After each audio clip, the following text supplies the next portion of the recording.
taken over towards the top side of things to oh, come on! This guy is literally inhuman. Cocky. I want to be the GOAT. I want to be like, you know, just the best player in everyone's eyes. Cold-blooded. Shots better from DG. Oh my gosh! What was that? Cracked. looks for the next target. Oh, it's gorgeous! Demon1! This guy is something else. Demon1 is the best Valorant player in the world right now. But just 2 short years ago, he was barely playing the game. One team took a chance on a toxic rookie, and then he made history. This position, is it more than one for maybe Demon1? It is all 3! The triple for Demon1! Demon1 turns around, takes him down. Something's gone. And now for the oh my god! Above and beyond! Demon1 on the other side. Ethan's found Mind Freak is down to 2. This could be it. Another chance for Jing. It's all over! EG are your Valorant World Champions!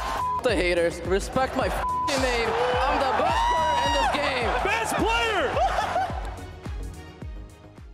Okay, so before we get into it, just a friendly reminder that we have a Faceit clan. I know this is a Valorant video, but there's a good chance that many of you fancy CS as well. Be sure to check out the link in the description below if you're in need of reliable Faceit teammates come CS2. All you have to do is join, play, climb the leaderboards, and earn Faceit points. Easy. Okay, so Demon1. If you watched Champions 2023, you know that this kid is absolutely filthy with it. What's crazy is that he came out of nowhere, and I don't mean that facetiously. He actually came out of nowhere. Before he was the terror we all know today, Demon1 was an unknown 18-year-old who, for some indiscernible reason, decided to grind Unreal Tournament 4 in the year of our Lord 2021. For those who don't know, UT4 is a difficult, prestigious, and altogether outdated masterpiece first released in 2004. That means Demon1 was literally 2 when it came out. So it should come as no surprise that there weren't a lot of people paying attention to this esport. And yet, for some reason, Demon1 was insane at it. He's by shaft. Last guy's by mega. Right. Oh, stombo in that. Don't get me wrong, he dabbled in tac shooters like CSGO and Valorant, but his competitive focus lay in arena titles. He was a wildly aggressive fragger who dominated small grassroots tournaments, got right in his opponent's faces, and showed zero respect. It wasn't until very early in 2021 that he presumably wisened up, thought, why the hell am I trying to make it in an arena shooter? And like every other up-and-coming North American FPS savant, doubled down on Valorant. Thing is, this was a big risk for a player like Demon1. Since its inception, the consensus had been that in order to be great at Valorant, you needed to have substantial experience in CSGO. Virtually all of the esports' earliest stars had come up on some version of Counter-Strike. Demon1 was amazing at Unreal, but there, he was a big fish in a small pond. Now he'd be entering an ocean, and the common wisdom was that non-CS kids like him shouldn't really stand a chance.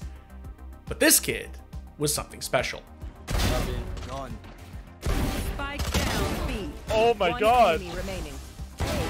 Oh my god! The thing about arena shooters is that they're extremely aim-centric. Relying on his already absurd mechanics, Demon1 worked tirelessly to bridge the gap. In no time, he'd hit Radiant, was putting up ungodly numbers in Aim Lab, and started trouncing the tier 3 scene. Oh my god! We are not losing. We are not losing. Nice. Two more towards B. Nice. That's 3. Wait, one backside. Wait, just wait. Backside. 124. He's dinked 124. Wait, you take it. Before long, Demon1 had built up a reputation for being very, very good. Like, unreasonably good. I ran into Demon1 the other day in rank. He's really good. He's got good aim.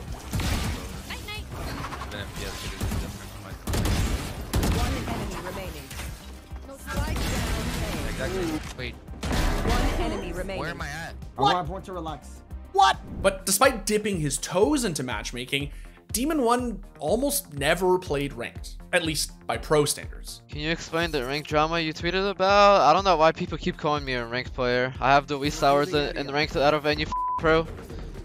I dedicated my life for 7 months. Scrim and Sornies every single day. So for some reason, people say I came from ranked. Go look at my VOR. Demon1 was a gamer in the real sense. He lived for competition, and it showed nearly every time he entered a match. It felt as if his arena experience allowed him to play at a pace that kids who'd come up on tack shooters just couldn't match. Because they're in between both sides of the team, and Demon with his Guardian going crazy. There's the 3K, and oh my god, the breach! Make no mistake, Demon1 knew that he was good and liked to make sure everyone else knew it as well. And while that often yielded excellent results, sometimes it worked against him. Yeah, just one shout out. Yesterday we played SQN 2.0. Just want to shout out Demon1 for typing in game to me the whole game. It really fired me up to come back and win the tournament. So appreciate you, Demon1. Couldn't have done it without you. Demon1 was the definition of a wild card, an unknown quantity. Nobody had heard of him. He'd come from an esport that was way off the beaten path, and it wasn't clear that he'd be stable enough to compete at the highest level. Signing him was a gamble, and only one org was willing to take it. Evil Geniuses were a struggling North American hopeful. They'd been ridiculed, chastised, and everything in between. In desperate need of some flair, they held an open tryout. The goal was to take a chance on a ranked star, but what they found was Demon1. The EG tweet was open tryout fine. So I mean, he literally just got there because he was insane, and you can definitely tell. But EG didn't need results eventually. They needed results now. So much so that out of nowhere, EG's storied yet oft scrutinized coach, Potter, made the rather controversial decision to bench BCJ and thrust Demon1 into the main roster. And over the course of those 4 months, we've seen that Demon1 had just so much potential. His skill ceiling was out of this world. So it was about the right time for us. There were several reasons why we did it, but the main one being is just we had to see. We had to see what we would look like with Demon1 on the Jet role. I won't rehash the entire affair since we literally just did a video on it, but it suffices to say that the decision put a ton of pressure onto Potter, and by extension, Demon1. People had genuinely no idea whether this kid would be able to perform in Tier 1, and then this happened. Yes, you get these trade-off, but here's the hit on A. 23 seconds on the clock. The headshot from Demon1 onto Som. Looking for the plant down, but it's up to Crash. He's alone. And it's Demon1 with the 4K into the round. Either way, they still haven't fully gotten out onto the site. Com getting the opener, 13 seconds left. They burn the clock down as Demon1 gets up high and gets a second. Oh, Demon1 with the third. Having cut his teeth on arena shooters, Demon1 didn't share the same penchant for slow, methodical play as his contemporaries. He'd been waiting for an opportunity to show off his talent, and the second he got it, he just sent it. Right. How? One enemy He's not done, man. It's all a setup. It's all a setup for the Blades. There it is. Demon1 gets all 5. To say that Demon1's rise was meteoric would be a gross understatement. At his first ever international LAN, VCT Masters Tokyo, he went absolutely ballistic, leading Evil Geniuses all the way to the grand finals. Dude, what the f my god, the SWAT team, dude. Dude, the gargoyles. What? You're gonna blind kill. And he blind killed him. Oh my god! Just keep shooting, bro. It's giving you free kills. He's gonna get it down for now. Closing the gap though, you gotta respect this man. A danger! A danger who ran through! Demon1 is in the server! Back corner, Ethan's gonna trade out Leo. It ain't over yet, but maybe Chronicle, maybe not. Maybe it's Demon1. He's got the knives out. A 2v2, Alpha and Chronicle to try and get Fnatic across the line. Oh my god! He's trying to save them, but it's Alpha up against Demon now. Oh my god! This guy is out of this world! Despite falling short to Fnatic, Demon1 proved that he was the unlikeliest superstar Valorant had ever seen. It will definitely be, for me individually, disappointing if he didn't like improve on top of like the second place and if you didn't win the next event. Heading into Champions, the biggest Valorant event of the year, Demon1 was determined to win it all. To show everyone that despite his bristly attitude, zany origins, and the fact that it was his rookie year, he was the best player alive. I want to be the GOAT. I want to be like, you know, just the best player in everyone's eye. That's like my goal by the time I retire. EG entered Champs as the first American seed, topped their group, and bested EDG in the first round of the upper bracket. They weren't just an underdog, they were a Hail Mary, a scrappy upstart whose walk had somehow become just as loud and abrasive as their talk. He's going to be getting the call now. And oh, Demon1's not spotted it. This position, is it more than one for maybe Demon1? It is all three! The triple for Demon1! And with Ethan's HP being lower, it's not impossible. Okay, Demon1, okay. The crowd are calling, he's got 5 HP! Demon1 might be answering! One more! Demon1 prowling, spotted. He's gonna lose one. They're letting him do it! Demon1! Answers the call from the crowd! The nade in the tower, showstopper drawn out, but they do not suspect it whatsoever! Puzzle find Boostio, but the shutdown is there. Demon1 with 2, drops the smoke, the spike now stranded in arcade. Smoke again coming down, but he spots the raise before the bloom, swings on the corner, and he's on for the ace! Zest lingering above, he's spotted it, he's got it! And then came the reality check. And now it's all on Demon1! But even though he's right at home, it feels like he does not have a hope in hell. The first shot across, something taken out, the operator on the floor. But everybody else from Paper X encroaching on his position, swarming him, getting in behind. The flash across, Mind Freak about to swing the corner, he does so, and he puts him down! After losing an excruciatingly close series against PRX in the upper bracket finals, EG found themselves on the chopping block for the first time since their Cinderella story took shape. To have a shot at the title, EG would need to beat the very roster that bested them back home and almost squashed their hopes to begin with. The one team that no one thought they could beat, the defending champions, Loud. But in order for that to happen, Demon1 would need to put on the performance of a lifetime. So he did. Literally.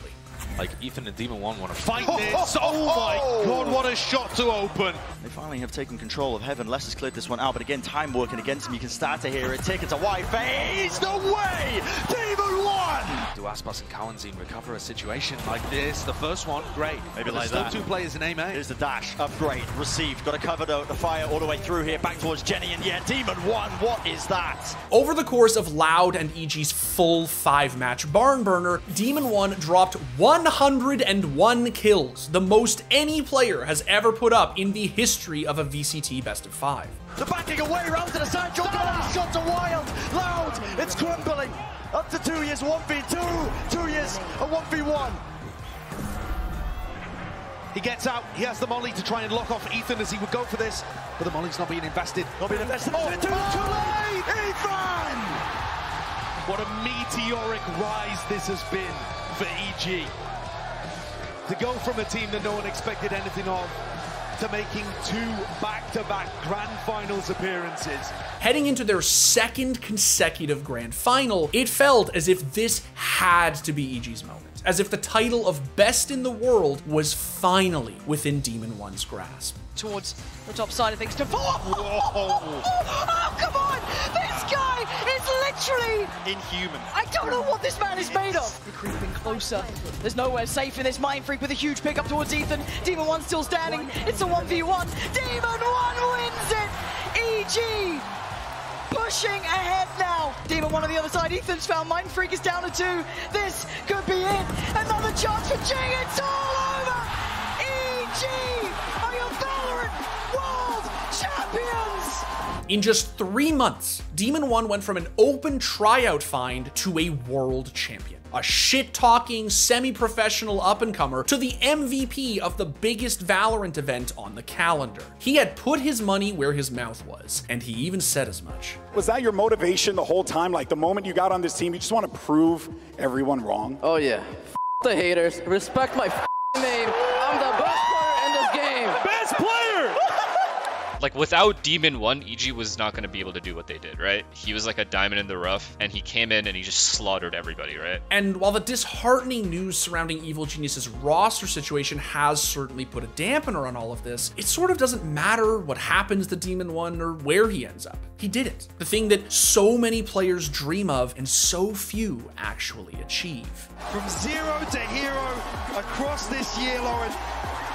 What a story for these guys. Demon1 told us from the get-go that his goal was to become the GOAT. And in doing so, reminded us all that stardom rarely originates the way you think it will. There was a time when we thought we knew who the next world champions of this game were going to be. Little did we know, the world champions we would actually get weren't even competing in Valorant yet. Superstars can come out of nowhere.